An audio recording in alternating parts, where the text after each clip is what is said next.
Now you can start. Uh, Good morning, everyone. Uh, I welcome all of you today from Papana, Pakistani American Psychiatric Association of North America. Papana has brought you a series of lectures and a study group on psychopharmacology. This is our fifth lecture of psychopharmacology lecture series.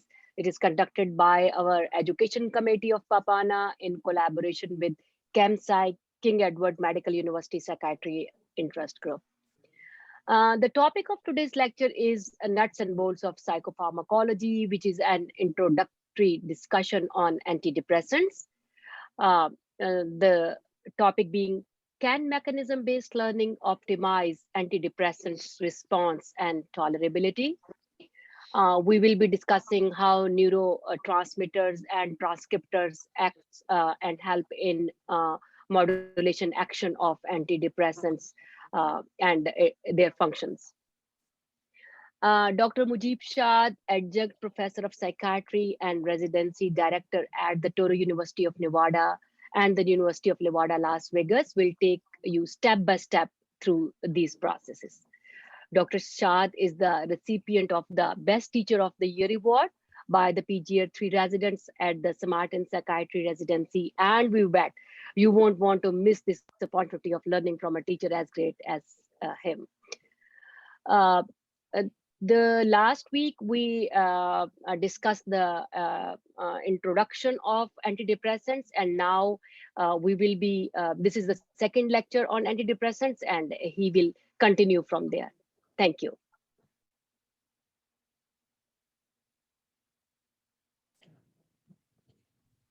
Professor Shad, are you able to share your screen? Yeah. Yes, I can say it. Perfect. Yeah. So, Assalamu alaikum, everyone. Hello, everyone. So we are going to start from the same slide which we left at the last time. Unfortunately, I was out of town last week, so we could not continue the session last week. But we'll start. It seems like that we had completed this slide, right, Yushe? And Yes, then we're supposed to start? yes, we had talked about mirtazapine. Yeah. We talked about mirtazapine last, which is the abbreviation is noradrenergic and specific serotonergic antidepressant mirtazapine. We will move to the next slide. So the next slide, the mechanism number 8 for antidepressant effects is a very well-known class of antidepressant. It is called norepinephrine selective reuptake inhibitor, and these antidepressants actually are primarily the metabolites of the tertiary amine tricyclic antidepressants. Remember, we discussed that as one of the two first classes which were discovered, which were the first effective antidepressants discovered in mid-50s. And I'll just give you the example, amitriptyline and imipramine. So those were the tertiary amine tricyclics. And the metabolite of amitriptyline is nortriptyline. But nortriptyline mechanism of action biased is a completely mechanism of action based, a completely different antidepressant than its parent compound, amitriptyline. And we'll discuss that. And the other one, rizipramine, is the metabolite of imipramine, which is the tertiary amine tricyclic. So these two are the most commonly used tricyclic antidepressants, which are selective norepinephrine reuptake inhibitor. And what does that mean? That means that they are completely different from their parent compounds. The parent compounds had multiple mechanism of actions and targets to act on, but these secondary, they are also called secondary amine tricyclic antidepressants. So norepinephrine selective reuptake inhibitor, NSRI, and secondary amine tricyclic antidepressant is the same thing. A lot of people know them more commonly as the secondary amine tricyclic, but their mechanism remains the same, that they're rather selective inhibitor of the norepinephrine reuptake pump, which means that they are primarily not going to have the nuisance side effects which the tertiary amine tricyclics have because of multiple targets. Um, I would ask you to remember one thing, though, that although there are no significant anticholinergic, anti-adrenergic, or antihistaminic effects from secondary amine tricyclics, but there is one which is no less than the tertiary amine, and that is the most dangerous one, which is the QTC prolongation. So there have been hundreds of case reports in which dizipramine, especially dizipramine, has been reported to result in sudden death, especially in little kids. And a lot of time it was confused with the SIDS,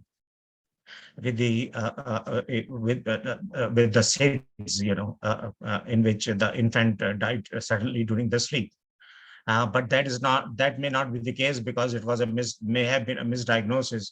These medications do cause QTC prolongation. Um, so basically, when you look at rather a selective mechanism of action of these very old antidepressant, you wonder that whether in the our quest for looking more selective agents, they actually have had these for long time. So it's all relative when you talk about the development of antidepressant history or the history of antidepressant.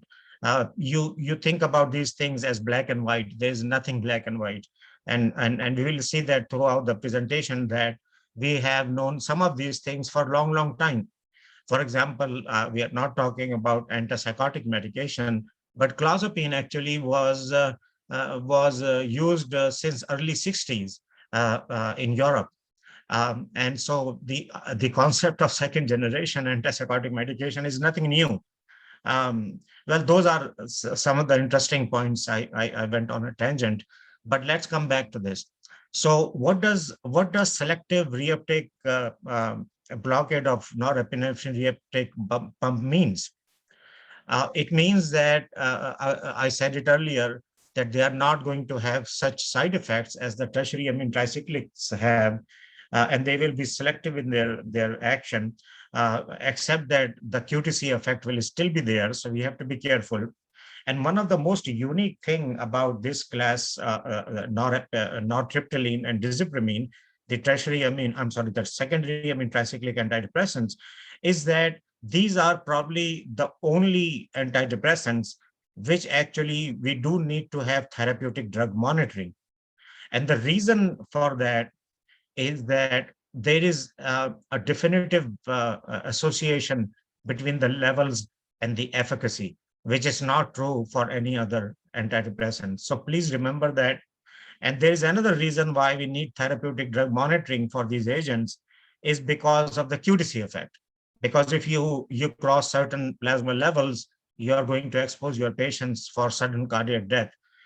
There are a lot of drug interactions in which these two medications may be involved because they are primarily metabolized by 2D6, a cytochrome enzyme.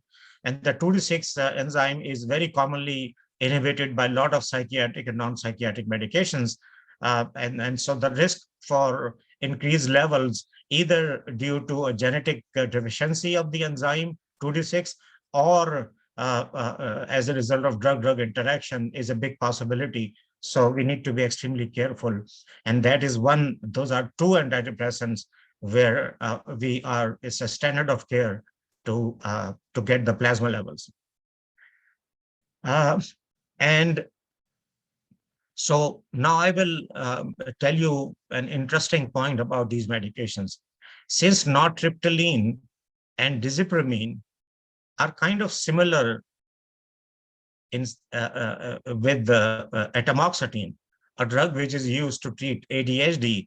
A lot of people ask me, Dr. Shad, if atomoxetine is a selective norepinephrine reuptake inhibitor, and nortriptyline and nortriptyline and the dizipramine are also have the same mechanism of action, Can they be effective in ADHD? Well, theoretically, yes, yes.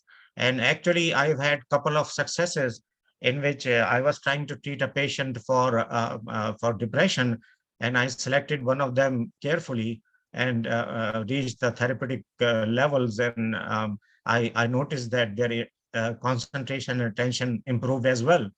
So this is how I like to teach that. Remember, I told you that we are going to learn through mechanism of actions where we can apply these medications in what conditions beyond their approved indication, of course, based on the mechanism of action, which is sort of against evidence-based medicine, if you can see my point of view. I'm not against evidence-based, but I think there is more to psychopharmacology than just evidence-based. Reboxetine is not approved in America, but I think it is available in some countries. It is also a norepinephrine reuptake pump inhibitor, selective. Um, and, when you're talking about this, you might be wondering why I'm not talking about bupropion, because bupropion is not as selective as disipramine and nortriptyline, but it is also a norepinephrine reuptake pump blocker. So that is why bupropion can also be effective in some cases of ADHD, just like atomoxetine. So this is mechanism-based understanding of psychopharmacology, where you can see how mechanisms can give you more options. They may not be effective at all, but at least you are moving in a rational direction if you have to change medication, right? Um, Now, the next class of antidepressant is a very, very interesting one. And a lot of people actually hold their head that what's going on here, that we are talking about selective serotonin reuptake inhibitors, SSRI, and then Dr. Shad is talking about an antidepressant, which is approved in Europe, which is actually a serotonin reuptake enhancer. So this is, for some people, might be very confusing. But it is actually, if you think about it, it is not that confusing. Why? Because remember, I may have mentioned this during my discussion earlier, or I will when we are talking about SSRIs, that SSRIs are not effective for every patient.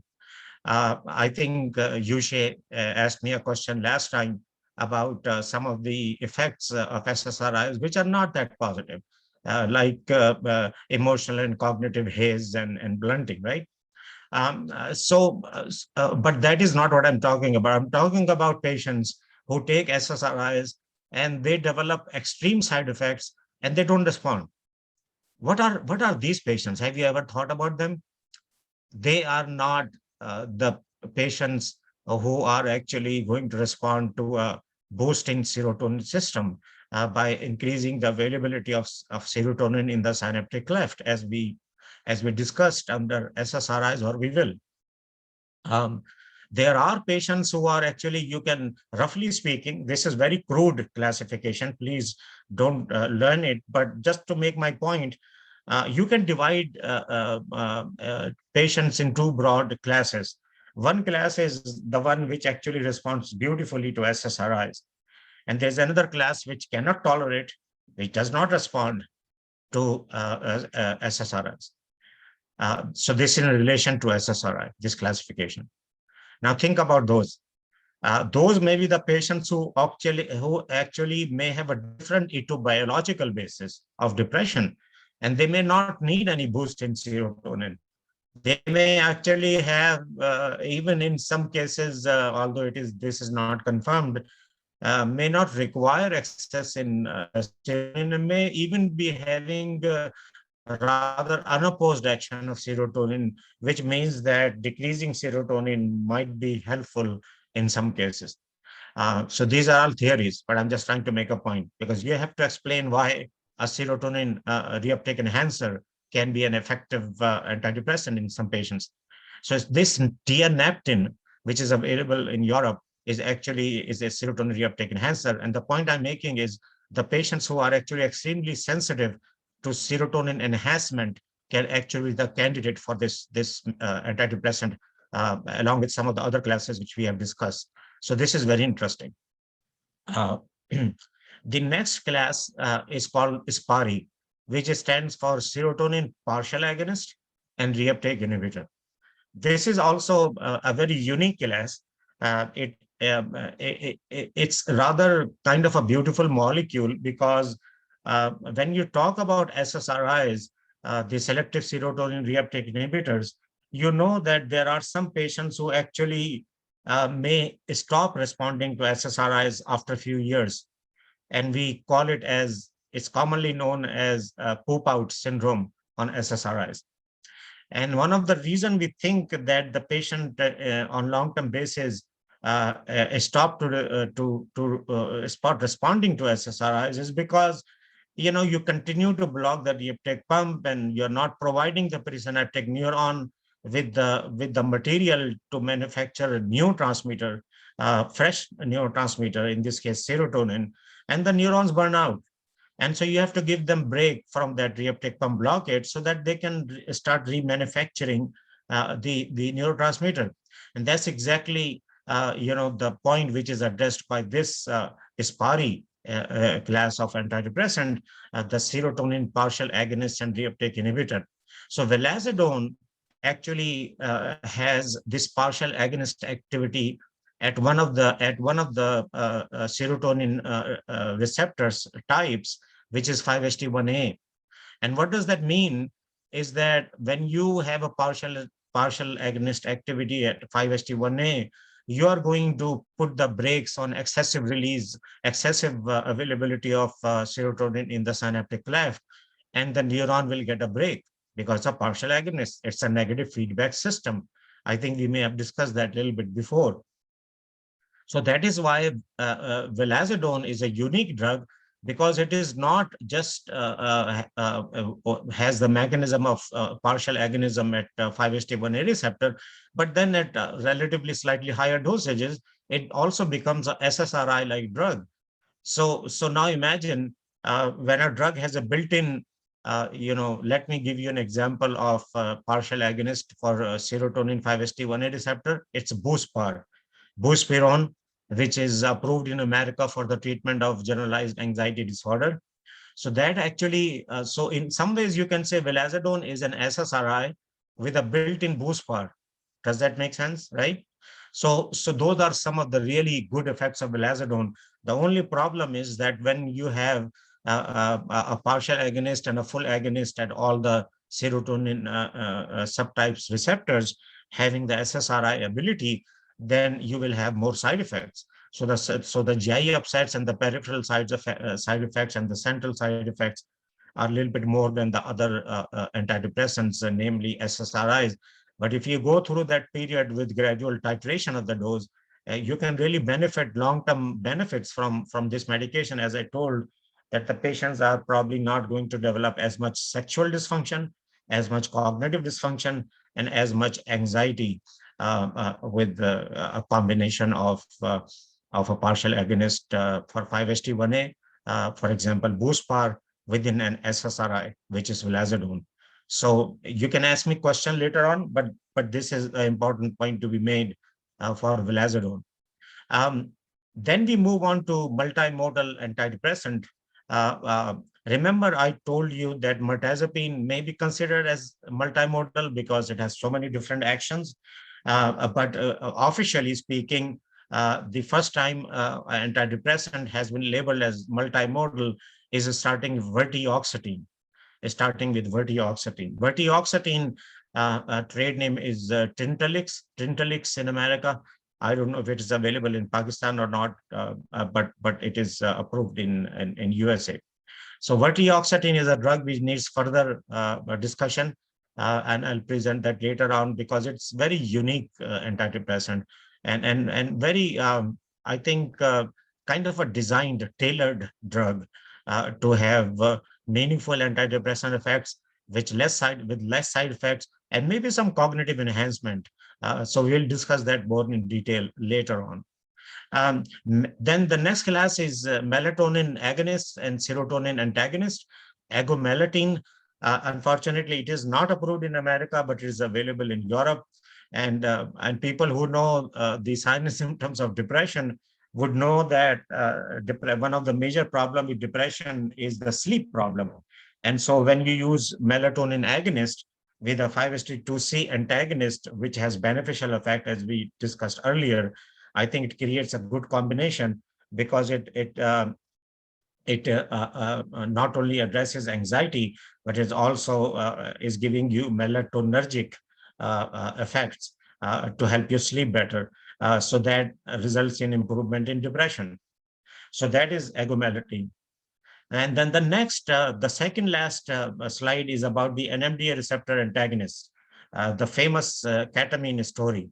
And we are going to spend some reasonable time in future lectures on ketamine because that is just the one of the biggest, maybe the biggest breakthrough since mid 50s, not maybe, since 50s, it is the biggest breakthrough in the treatment of depression because this is the first time we have moved beyond monoamines.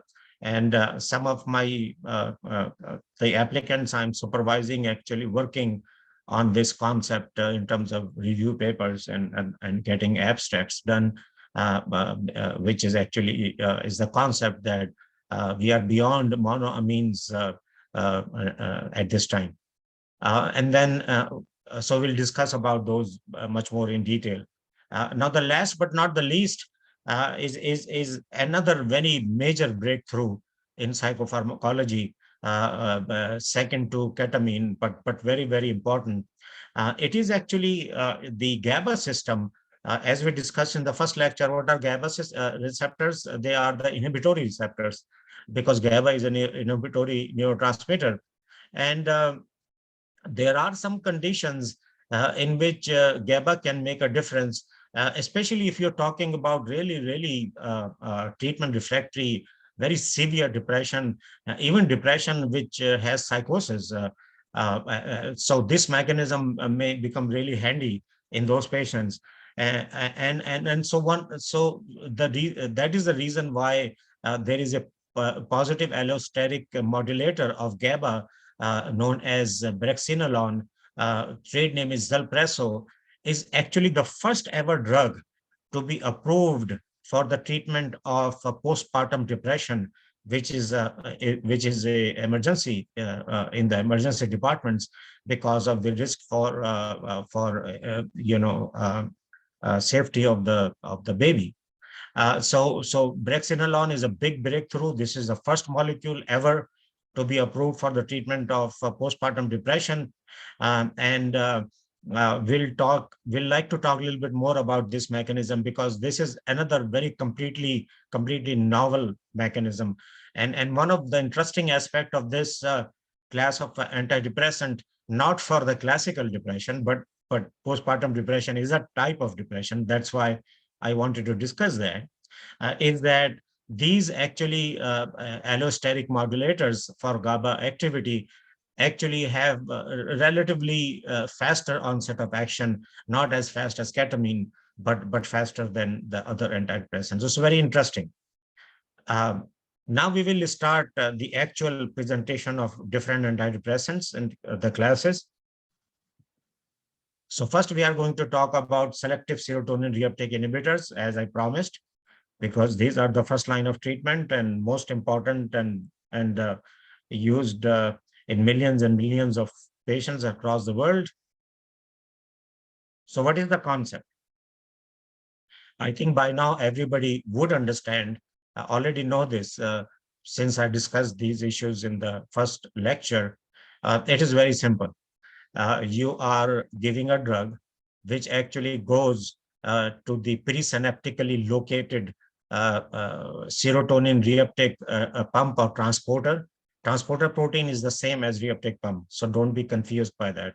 So serotonin transporter, which are located presynaptically, and the drug goes and blocks them, which means that that the availability of serotonin in the synaptic cleft, which is the area between the presynaptic neuron and the postsynaptic neuron, is going to increase.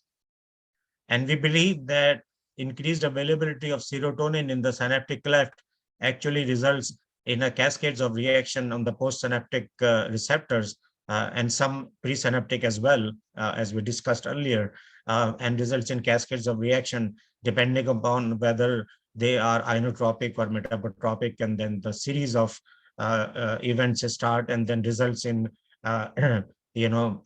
immediate early genes and starting and manufacturing new proteins to change the neurobiological changes which are seen in depression. In this case, I think we did discuss, or we will discuss, that one of the long-term effect, not the long-term, but it takes a longer time to begin, is the effect on the brain-derived neurotrophic factor, which actually we believe mediates the antidepressant effects of SSRIs. And some other mechanisms may do that as well, but BDNF is important. So this is the cartoon which we discussed. Now, some of the things which you can see here, not to spend too much time because we have discussed this, is that inside the presynaptic neuron, you will see that there is catecholomethyl transferase enzyme and a monoamine oxidase enzyme, which actually destroys the non-vesiculated, which is outside the vesicles, protective vesicles.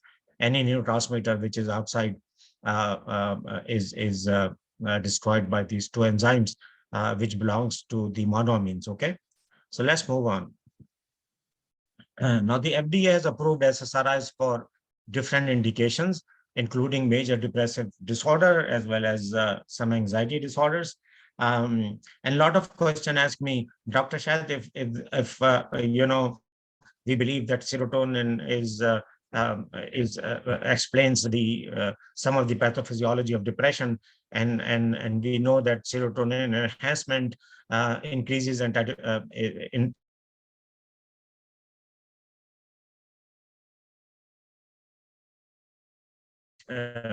results in antidepressant effects.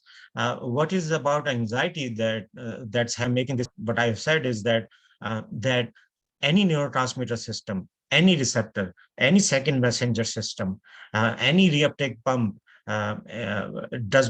they are not working in a vacuum. There are always interactions going on.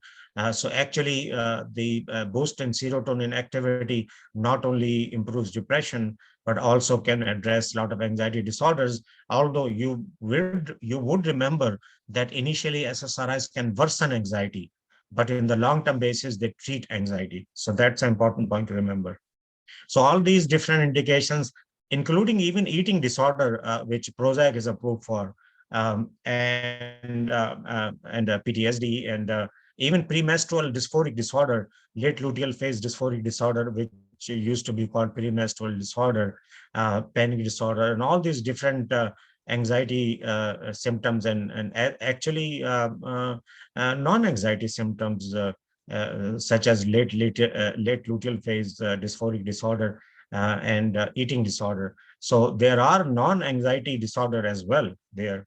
And as a matter of fact, SSRIs have been used for any other indications beyond FDA-approved indications. For example, SSRIs have been used with antipsychotics to improve the negative symptoms sometimes. SSRIs are used to treat anger and irritability, especially in older population, which may be a part of their depression or may not be. So there are many other uses of SSRIs. Now, this is, I'm going to skip this. We have discussed this a lot. But the point I wanted to make is, if you look at this cartoon, SSRIs are blocking the reuptake pump, as you can see in this, with the red circle. And there are three serotonin subtype receptors, which are shown below that: 5-HT2A, 5-HT2C, and 5-HT1A. So this is a concept builder. So look at this and see what happens. 5-HT1A receptors activity, stimulation of those, actually is one of the core receptor, serotonergic receptor, which mediates the antidepressant effects of SSRIs, as we believe. So 5-HT1A stimulation by SSRI through increased activity of serotonin availability in the synaptic cleft, and 5-HT1A postsynaptic receptor increased activity of those is supposed to mediate the antidepressant effect. So that 5-HT1A is desirable, if you say what I mean. Look at the others. 5:2C and 5:2 cause side effects. A stimulation of those by the SSRIs cause side effects. So that is the point I make again and again, that selectivity is just a relative terminology, because in a quest to develop serotonin selective agent, we thought we will be fine after that, but we are not, because some of the subtypes of receptors actually mediate side effects of SSRIs, and at least one in this case mediates the good effects. So stimulation of 5:2 and 5:2C will cause sexual dysfunction, insomnia, anxiety, and I think they are not talking about some of the positive effects, because there's always a silver lining, remember? So it's stimulation of 5:2C receptor actually may result in early weight loss. So that is a positive point, but at a huge price, right? Now, before I move further, I love to talk about some of the basic pharmacological concepts, because these are the building blocks of your foundation in psychopharmacology. Because if you don't understand these, you're never going to understand that what is the importance of this curve. For example, I'm showing you this is called the flat dose response curve. It is also called a sigmoid curve because it looks like a sigmoid, right? So the concept here is not too difficult to understand. When you start a medication, on the x-axis there is concentration of the drug, and on the y-axis there is the activation or inhibition, like the mechanism of action of a drug. In other words, right? We are using a general terminology here, not in relation to SSRIs. So just think this is any drug which can inhibit or activate, percent activation or inhibition. And the x-axis has the concentration numbers, right? So basically what we are saying is that as we go up on the dose of a drug, any drug, we are going to, for example, this drug is a inhibitor, right? So we are going to increase the inhibition as we go up. But you see, there is a point where the response, inhibitory response flattens out. So you're not going to achieve anything if you go beyond that point. What does that mean in clinical practice? You're giving SSRI, for example, to a patient, and you have used the recommended dosages to treat depression, and the patient is not responding. Is there any point in increasing the dose? I don't think so, because then you're not going to see any increase in efficacy. The only thing which will increase is the adverse effect or the adverse effects. That is a fact, and I'll show you that throughout my next few slides. So what is this? Flat dose response curve. And why they are talking about EC50 and IC50? Because it is very difficult to get a threshold for any drug in terms of their full effects, because that's not possible pharmacokinetically. So they create this 50% inhibition or activation, and that point is recognizable, as you can see in this diagram. And so that gives you an idea that where we are at in terms of the relationship between concentration and activation or inhibition percentage. Okay. Now I'm going to give you a clinical example of this. This is actually a study. So this is not a just a concept creating graph, right? So this was with the Zoloft, sertraline, and in this you see that this little bit busy, but I'll explain it to you. On the x-axis, there is a dose in milligram per day. On the 2y-axis on the left side is the mean reduction in serotonin reuptake by platelets. Remember, platelets are used because it's very difficult to perform these experiments in the live brain, obviously, because obvious reasons.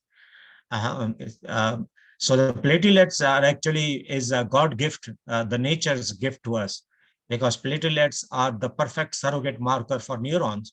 They have the same pump as the neurons have for the serotonin, and so we can use them and literally 100% predict the neuronal reuptake by doing this. So that is why we are using platelets. On the right side y-axis, it is showing the plasma levels. So this relationship is not only between dose and plasma level, but also the mechanism of action, which is a reuptake pump blockade. So it gives you the whole view, right? So when you look at it, try to spend a second looking at it and see what it means, okay? And I'll explain it to you now. You see that when you're going up on dose, right? The reuptake inhibition, which is in dotted lines, sorry, I should have told you, is actually as the same flat dose response curve. Remember, I showed you the last slide? So that doesn't change. As you increase the dose, the pump blockade goes up and up, but then it plateaus, right? So that we know. What about the plasma levels? Plasma levels are going up as we are going up on the dose. What does that tell you?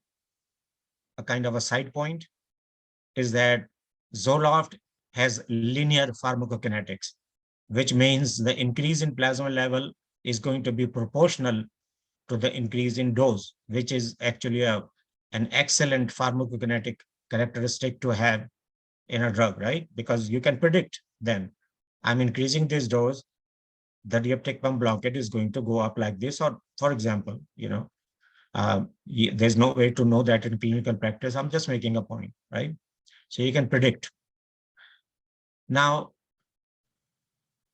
the important point to look at this is that plasma levels are going up, efficacy has plateaued, and the dose has gone up to 200 and it has plateaued at 200. Now, my question to you is there any advantage of going beyond 200? I would actually rather argue with you that a lot of patients actually respond at 50. Why? Look at 50.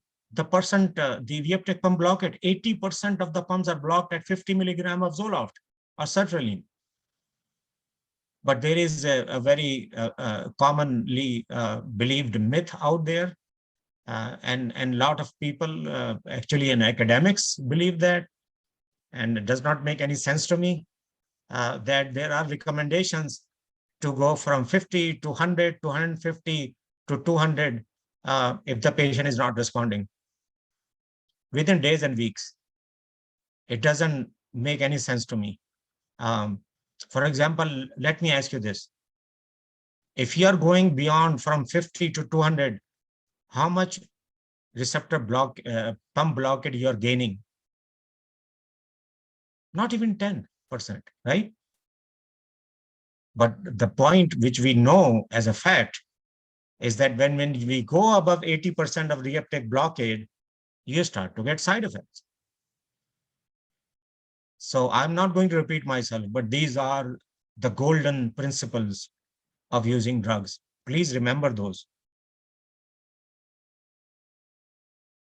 Now, to support what I just said, and these slides, I think nobody talks about, and I think these should be the first one to be taught to the residents and the trainees. These are old slides, but they are real gold, to understand what goes on with the dosing changes. So very easily, very quickly, I will explain these to you. So you see there are the studies with fluoxetine, paroxetine, and sertraline here in these different bar graphs, right? And you see that fluoxetine actually has more than one bar. Those are two different studies, okay? But the point here is that on the x-axis, you see placebo and then the different dosages of each one of them, right? Can you see those? I hope, right? So the point is, as you're going up on the dosages to the right on x-axis, do you see any difference? Actually, at 60 milligram of fluoxetine, you're seeing the least, even like placebo. So my friends, these are very important messages, that increasing dose beyond a certain, of course, there will be a minority of patients who will require high dosages because of biological variants. Maybe they are eliminating the drugs faster than other patients. Maybe they have genetic polymorphisms of the reuptake pump, for example. Maybe they have genetic polymorphisms of the 5-HT2A and 5-HT2C receptors. Who knows, right? But in Dr. general, Shah, can you please repeat this slide? What point you want to give in this slide? yeah, so what I'm saying is, on x-axis, when you're moving to the higher dosages with each SSRI, fluoxetine, paroxetine, and sertraline, you see that? So the response is on the y-axis, right? Because that's a reduction in HAM-D score, right? So on the y-axis, there are HAM-D scores, which is the Hamilton Depression Rating Score. Mm-hmm. The higher bar means there is more reduction and actually improvement in the final scores. For example, 11.2 on 5 milligram of fluoxetine, as you can see on the left, is better than 7 or 5.7 in placebo, right? You see that? Yes, yes, yes. But then you go on increasing the dose, what do you see? No improvement. Actually, with 60 milligram, it has gone down, right? You see that? Mm-hmm. Mm-hmm. Mm-hmm. That is what I'm talking about. And similar is the story with paroxetine.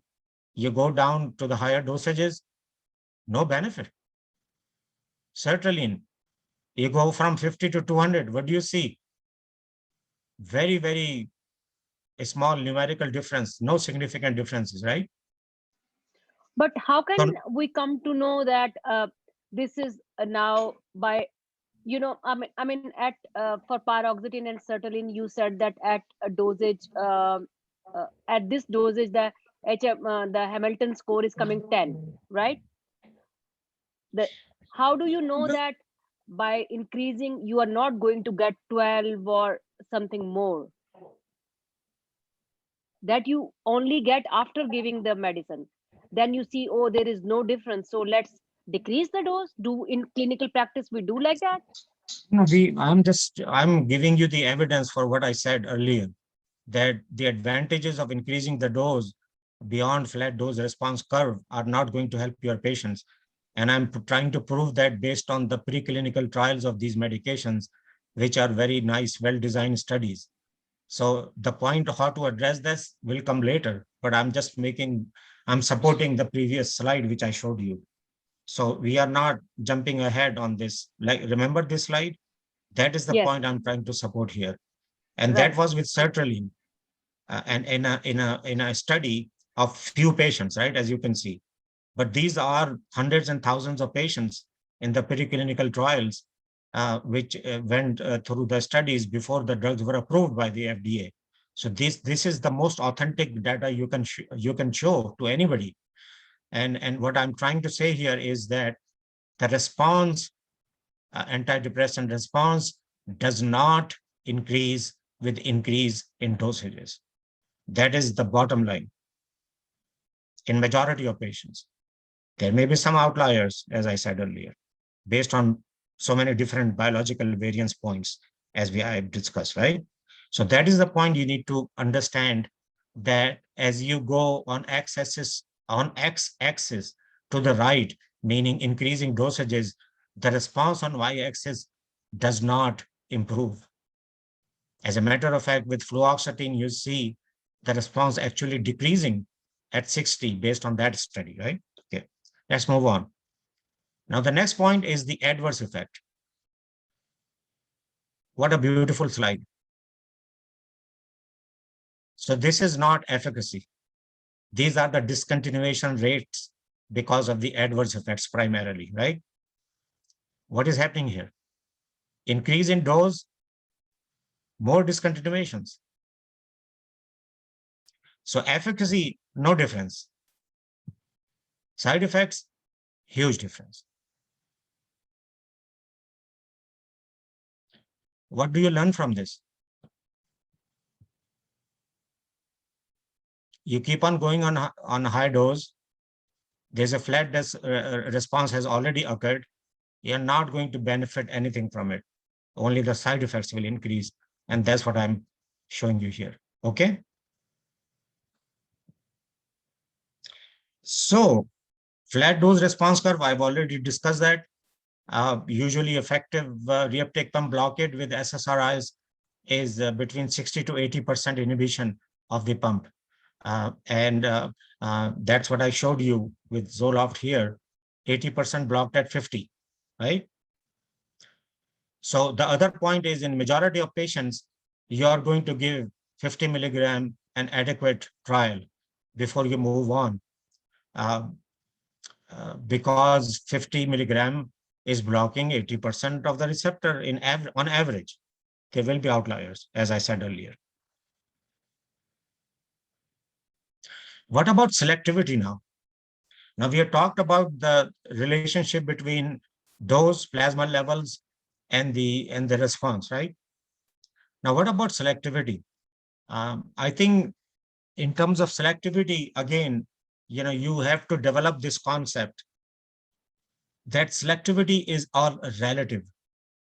It is not absolute. I'll give you an example from daily life. You drink too much water, you can die from it. It's only helpful at the amounts you need it, right? Actually, it does not relate to receptor or selectivity, but I'm just making a point, right? So selectivity is all relative. A drug may be highly selective at a certain dosing range, but may lose all selectivity if you cross a threshold dose, right? That's what I'm trying to say.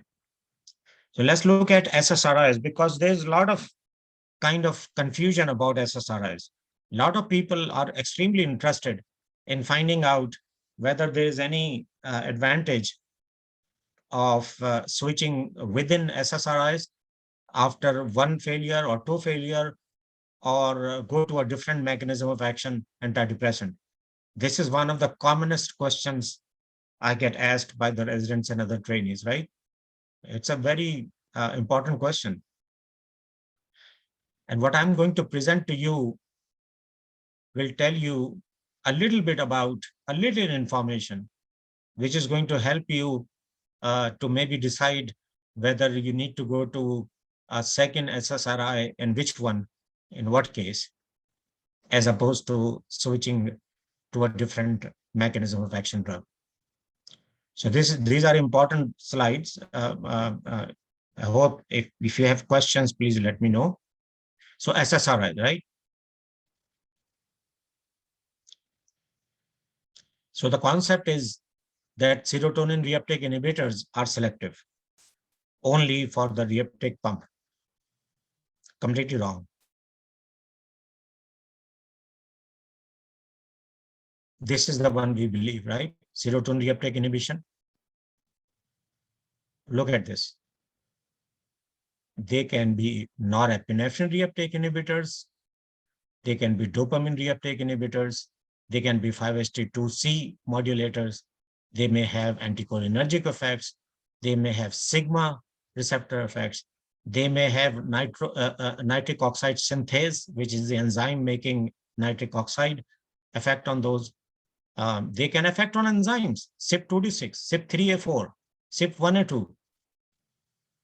So do you see the real picture here? They are not as selective as we believe. They remain selective at a certain dosing threshold, and that varies between different SSRIs. But look at all these effects. They can do all this if you cross a certain dosing threshold, right? So please have this concept, because they are not selective. as we believed completely or totally. No, it's a dosing effect, it's a relative effect. So these are the effects of some of the receptors. And I think we have talked about these. So let me skip this slide. Let me see 5 of those. Yeah, we'll come to that. Okay, so let's discuss these. Yeah, so basically, there is another important point with SSRIs. And people ask me that uh, which one is the most selective and which one is the most potent. It's a difficult question to answer because the studies which I'm showing you here were done in vitro. They were not, of course, obviously in live brains, and they were separate studies. They are not head-to-head comparisons. So you just can take these findings with a grain of salt, but it gives you a guesstimate of how selective and how potent SSRI as opposed to the other is going to be, right? That is something which I found very helpful, at least for me. So when you look at citalopram at 40 milligram effective dose, because I don't think 20 is effective in most patients, and this is not me saying that. The people who are pioneers in antidepressant effects from UK, very senior researchers, Dr. Montgomery has published many reviews and research papers that citalopram 20 milligram is not effective in most patients. You have to go to 40. And you can see the reason why. Because at 40, it blocks 60% of the pump. Look at the extreme right column under inhibition of serotonin reuptake pump inhibition, right? 60% at 40 milligram. You look at fluoxetine, 20 milligram blocks 80% of the pump. Fluvoxamine, 150 blocks 70%. Paroxetine, 20 milligram, 80%. Zoloft, sertraline, you already know, 50 milligram blocks 80%. So this is the real story. Now, a lot of people ask me, if citalopram is the least potent, why is it used so effectively in the general population? Good question. I think one of the reasons, nobody knows the real reasons, but I think there are a couple of important reasons. One is that citalopram is the most selective of all SSRIs. You will see that in the next few slides. But selectivity does not equate potency, as you can see. Potency is completely different. So it is the least potent but most selective. What does that mean? It means that you are going to have less side effects. That is why citalopram is very well tolerated by a lot of patients. And that is the reason why it is successful. And remember, the percent reuptake pump blockade required for a meaningful antidepressant effect is between 60 to 80%. And there may be variations. These are in vitro studies, right? Again, a word of caution. But citalopram, based on these data, is the least potent but most selective.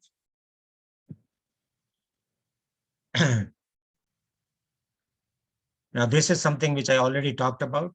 We are always thinking about whether to switch after failing one SSRI or go to a different mechanism or do something else or do augmentation, for example. I forgot to mention that very important strategy. Actually, I like augmentation a lot. Not a simple answer. It depends on presenting symptoms of the depression. It depends upon the metabolic capacity of patients to metabolize drugs, right? Genetic polymorphisms, both pharmacokinetic and pharmacodynamic, drug interactions, and last but not the least, the secondary targets of SSRIs. And that's what we are going to discuss a little bit more in detail, because In some patients, when you give a little bit higher dosages, the secondary targets may get involved. At conventional dosages or the lowest effective dosages, some of those targets may be involved to a lower degree, but they may be. So these secondary targets are important, and that depends upon the selectivity of a certain SSRI. So let's look at those and try to make a clinical meaning application of these targets. Now, before we move further, I just wanted to add this slide. This is kind of a new slide which I added because I was thinking about, people talk about 3Ds or 4Ds. I think there are more Ds you can add. So before you label a patient as treatment refractory and justifiably say that, look, this patient is not responding to this treatment and probably has treatment refractory depression, you should do this first. Because if you don't, then you'll be missing some of the reasons which are going to mislabel a patient as treatment refractory, while in actuality, the patient may not be treatment refractory. He might be missing one of these. So first D is, of course, all of you know, is diagnosis, right? SSRIs are not going to work for example, psychosis. Although there is, you can argue that SSRIs are effective augmentation agent for antipsychotic medications, not just because they treat depression, but also there's an interaction between dopamine and serotonin, which we'll talk about later. Then the other D is for drug. Then the next is dose. So diagnosis, drug, dose, duration. Everybody, I think, knows those. Drug adherence. Do we ask our patients they are taking the drugs or not?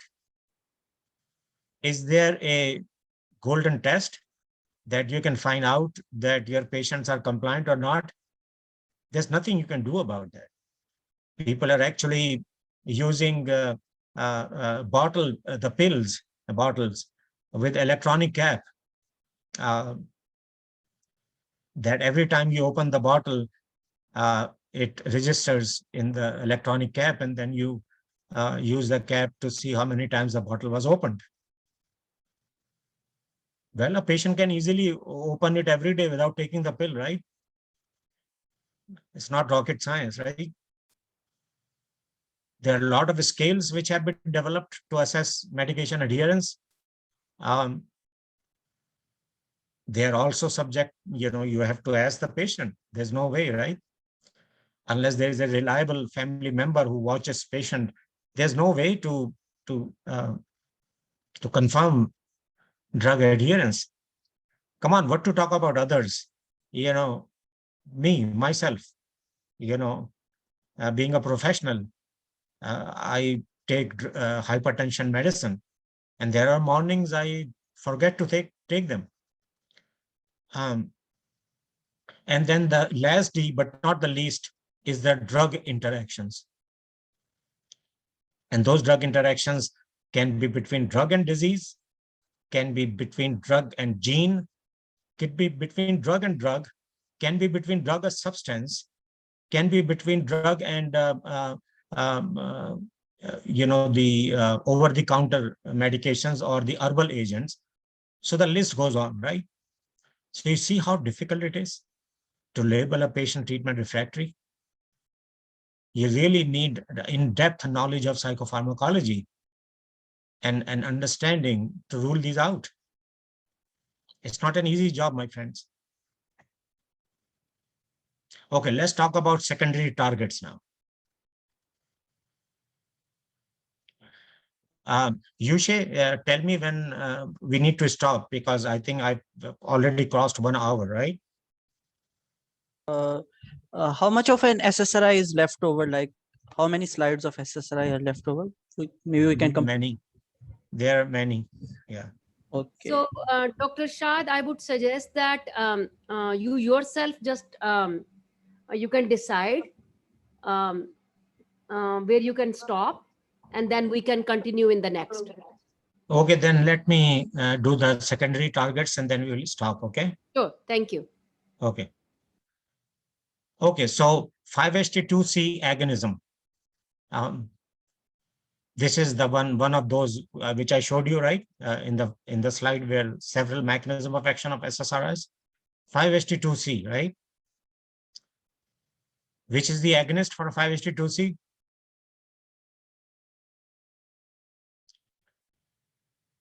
I'm not expecting an answer because you guys are learning, right? Fluoxetine. A lot of people ask me, Dr. Shad, why fluoxetine is so anxiogenic? Why does it causes so much anxiety? Actually, it is the most anxiogenic of all SSRIs. This may be one of the reasons, because its secondary target is stimulation of 5-HT2C receptor, actually on top of what the serotonin reuptake pump blockade is doing by increasing serotonin. So that's direct effect on the receptor, I think. Okay. So this is fluoxetine. So what does that teach you? That teaches you that the fluoxetine is going to probably be the last SSRI to be recommended in comorbid anxiety disorders, because it can really further increase so much anxiety that the patient may actually become non-compliant. And that's a disaster, because then the patient having the first negative experience is not going to be agreeable to take other antidepressant. And that should not be the way we should go.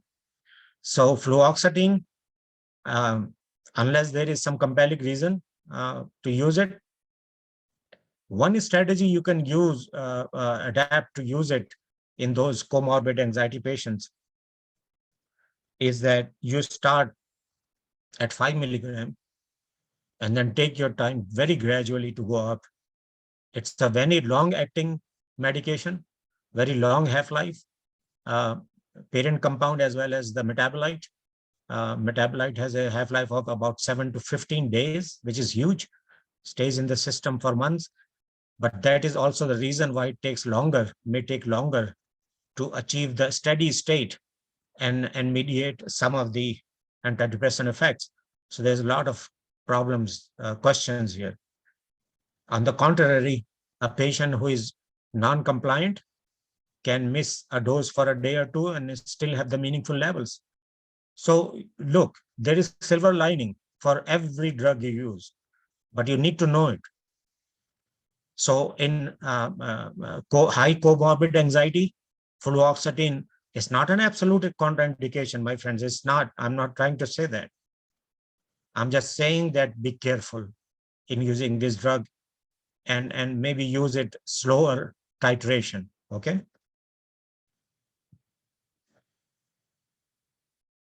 What is the other effect? The silver lining? You are going to lose weight initially because it's a 5-HT2C stimulator, right? 5-HT2C blockade causes weight gain.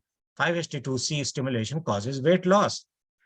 As a matter of fact, initially, when Lilly came out with Prozac, which is the trade name for fluoxetine in America,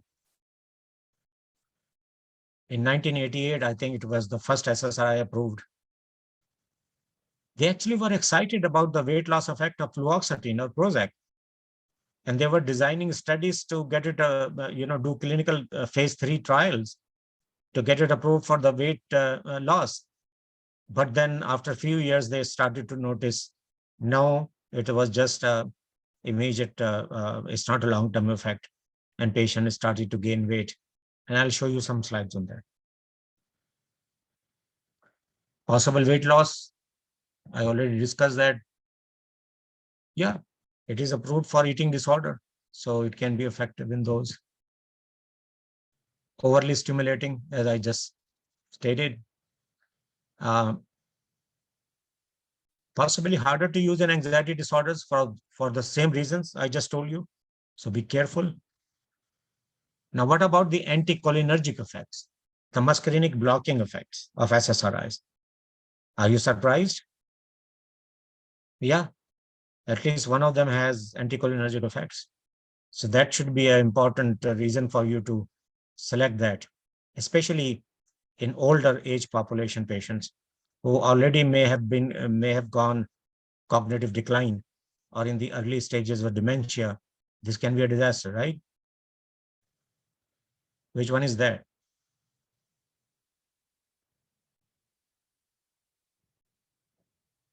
Paroxetine. So paroxetine should not be the first line of drug to be used in elderly patients, because even a minimal anticholinergic effect can be huge in old people. Yeah, we'll talk more about paroxetine later.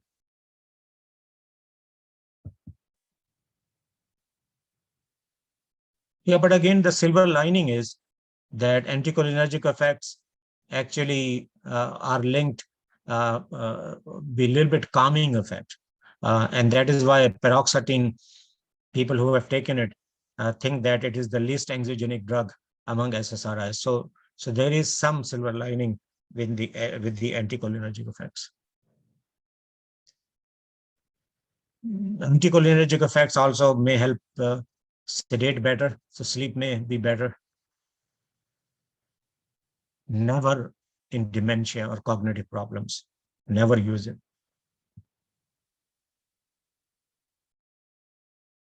Patients who are sensitive to anticholinergic effect may have all those things: constipation, dry mouth, tachycardia, blood vision, sedation, uh, loss of sweating, which can be dangerous in hot weather, um, and confusion, cognitive problems, as we discussed.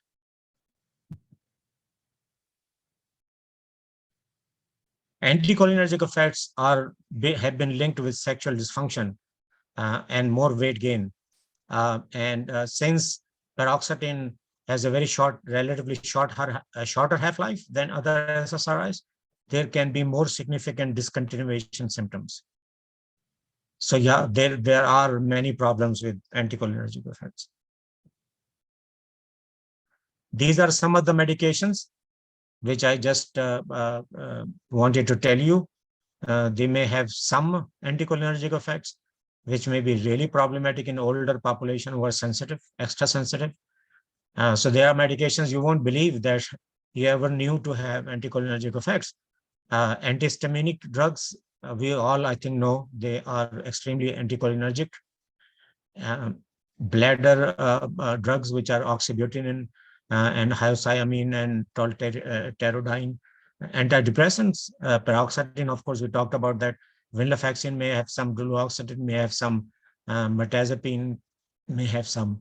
Imipramine, obviously, is a tertiary amine tricyclic, which has lot, not triptyline, not as much as we discussed earlier. Pregabalin and gabapentin may have some. Lorazepam on the benzodiazepine, some of them. Doxepin is one of the most anticholinergic agent known to us. Trazodone, not a good drug, but sometimes used in old population because it has good sedating effect. But we should be very, very careful in using that drug in older population. Why? Not because of the low anticholinergic effects or insignificant effects in a non-geriatric population, but significant in geriatric population. It also has alpha-1 blockade, which can cause dizziness and result in fall. So we need to be extremely careful. Promethazine, prochlorperazine also have anticholinergic. Sigma receptor, I'm not going to spend a lot of time on these. These are not very well understood receptors. Just a few years back, they were taken out from the opioid receptor family, and because they thought that they were not actually opioid receptors, so they took them out from that classification and created their its own classification by itself.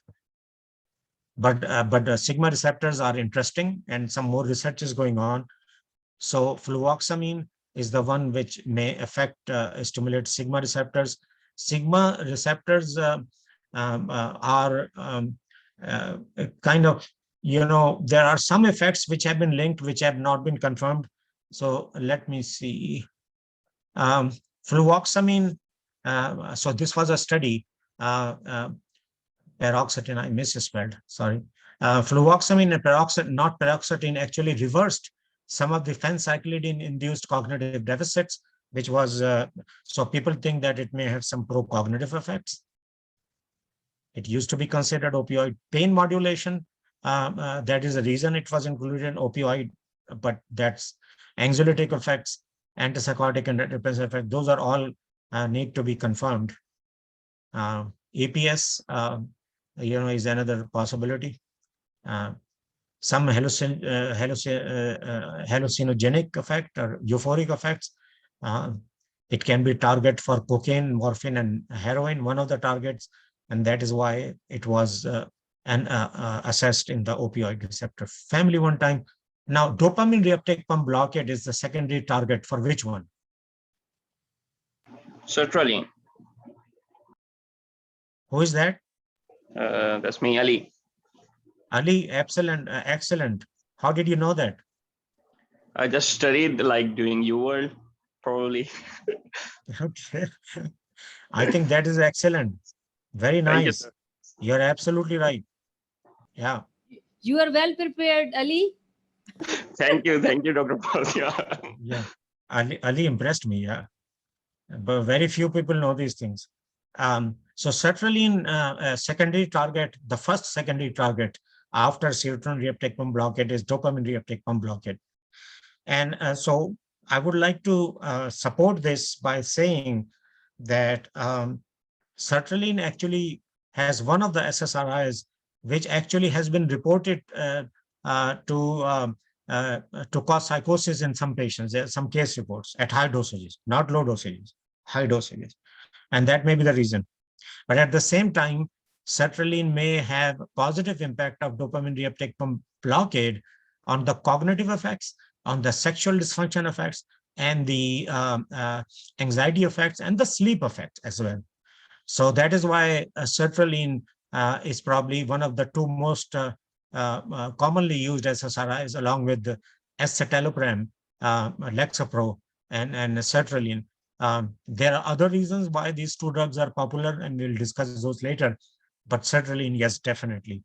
And what are the effects of dopamine reuptake? Let's look at them. Yeah, cognitive enhancement, less prolactin elevation, because any drug which stimulates dopamine is going to not result in prolactin elevation. It may suppress it, right? Because antipsychotic medications are dopamine blockers. That is why they increase prolactin, right? All makes sense. Less weight gain, dopaminergic, no stimulants. People lose weight on stimulants because they're dopaminergic, right? Activating in some patients, but good activation. But still need to be careful in anxiety disorder patients. You have to go slow. You have to use slow dose titration because dopamine can be activating, not as activating as 5-HT2C stimulation with Prozac or fluoxetine, but for the same reason. So again, yeah. Citalopram. You see nothing, right? Why? It is the most selective SSRI. And the secondary targets are only involved if you're giving mega dosages.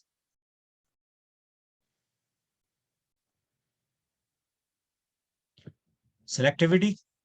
What are the good points about selectivity? Side effects, as I said earlier, therapeutic effects are predictable because it is selective, rather selective, relatively much more selective for the reuptake pump blockade as compared to others. Less activation, less sedation.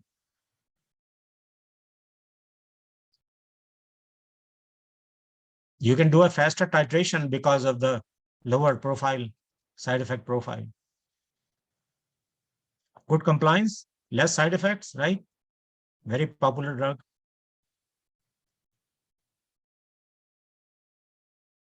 So fluoxetine, just repeat everything, 5-HT2C stimulation, sertraline dopaminergic stimulation, paroxetine anticholinergic effects, fluoxamine sigma receptors, citalopram selective. Okay, we'll end here, Yushe. Okay, Dr. Shah, there are a few questions as well in the chat box. If Okay. Dr. Fozia wants to host further. Okay. Yes, so there are questions. I would like that Dr. Fazia Chima, you have a question you can ask yourself. Dr. Fazia Chima, are you here? Yeah, I'm here. I have a question. And Yes. let me let me check what was my question. I think it was about vortioxetine. Can it be Yes. used safely in elderly patients who have early cognitive decline or early dementia? Can Yeah. it improve their cognition? And plus, if they have comorbidities like they are hypertensive or diabetic? Yeah. So you're talking about cognitive disorders in certain comorbidities and even some dementia problems, right? Yeah. Yeah, So I cannot answer that question scientifically, because there have not been any studies in those population. The only study has been in depressed patients, based on which actually FDA, this is the first antidepressant to be approved by the FDA for pro-cognitive effect on attention and concentration. Just those cognitive functions, not others. So we be very careful when you look at vortioxetine. The effects, cognitive effects, are not global, just on attention and concentration and vigilance. Okay, and the proof is in the pudding. FDA had to approve this drug, just adding that indication to the drug. So yes, there is something there, and I've looked at the data. It looks quite impressive. But my answer to your question, which is non-research based answer, because there are no studies, I think this is a point which I've been making throughout this presentation, that actually you pick an antidepressant based on the presenting profile of a patient and comorbidities as well. So if a patient is coming and showing some cognitive decline, and they are depressed as well, and they are relatively older, I think vortioxetine is the antidepressant to go with. So if you get my point, okay? Okay, thank you, Roshat. And there's another Yeah. question, sort of related to the first question. So if we compare sertraline and vortioxetine in the same study population, like elderly patient with comorbid diseases, so what would be your opinion in this regard? Yeah, so basically, yeah, so that's a great question, because a lot of time people feel more comfortable in using drugs which they have used for years, rather than a new kid on the block, such as vortioxetine. I think again, there are no head-to-head comparisons between sertraline and vortioxetine, so I cannot answer it scientifically, but theoretically, based on knowing the receptor action profile of these two antidepressants, I'll tell you that sertraline has only one mechanism at higher dosages, which is enhancement in dopamine activity, which might actually aid some of the cognitive functions, mainly working memory and some executive decision-making abilities. But that has not been proven by research. And there are no studies looking at that as a priori hypothesis. So I cannot compare a theoretical advantage of sertraline over a research proven advantage of vortioxetine. So if you understand what I'm saying, I'll go with the vortioxetine. Thank you, Dr. Shah. Yeah. So my question is, Dr. Shad, why vortioxetine is not used so commonly? Fazia, good question. This is No, $1 just ask. question. Yeah. No, you are right. I'm really, Yeah, it's not funny. I'm serious. I'm listening from you. I'm Yeah. listening from you. I mean, I'm working, and all the time we are using just sertraline and fluoxetine. That's all. That's about it. Because Yeah, they're Dr. generic, Shad, they are cheap. can I Yeah. quickly answer? Yeah. Doc, Sure. So, Dr. Rai, it's just like if you go to buy shoes, you will always wonder buying Nike or Adidas or CK, some kind of brand which you know. So I think the data we have, the most data we have is for Prozac or fluoxetine, sertraline, escitalopram, and citalopram in all ages, including the child, adolescent, adults, and elderly. So the most data we have. So now, one of the problems with these new medications like vertioxetine, I mean, they are really good. So one of the problem is that it's not easy for insurance companies to cover it. You would always run into that problem Right. that insurance company won't cover it. And then I personally, what I have learned over the past few years from my teachers and people like Dr. Shah, Dr. Zishan, Dr. Sadiq Naveed, that common things are common. Yeah. So if you have a patient with first episode depression, let's say, so why don't you just start with things which you have most experience with, like sertraline or fluoxetine, unless, as Dr. Shah mentioned, that patient has some characteristic that would be better served by other medication. For instance, if someone is having sleep problems, low appetite, I would consider mirtazapine. If someone is having headaches or neurological pain, fibromyalgia type presentation, we'll consider duloxetine. If someone main problem is low energy and ADHD, or that person is interested in smoking cessation, we will consider bupropion. So I think, and I loved one of the slide Dr. Shah presented, that those 6 Ds. I think if any one of you can understand that slide, 70 to 80% of the resistant depression cases, it's a key to that mystery, because 70-80% of the time it's not the real resistant case of depression. It's always the trials have been inadequate in terms of dosage, in terms of duration, in terms of adherence. So I think if I want to pinpoint one slide that I love the most, and I think this is that one slide that every physician, nurse practitioner, psychiatrist, even primary care physician should look at this slide daily. It should be printed out and framed and posted on the wall. So Dr. Shah, I want to acknowledge that is a lovely slide. Thank you. Thank you, Emma. Yeah. And I also really loved this slide, that potentially important secondary binding properties, because this Yeah. also give, just like the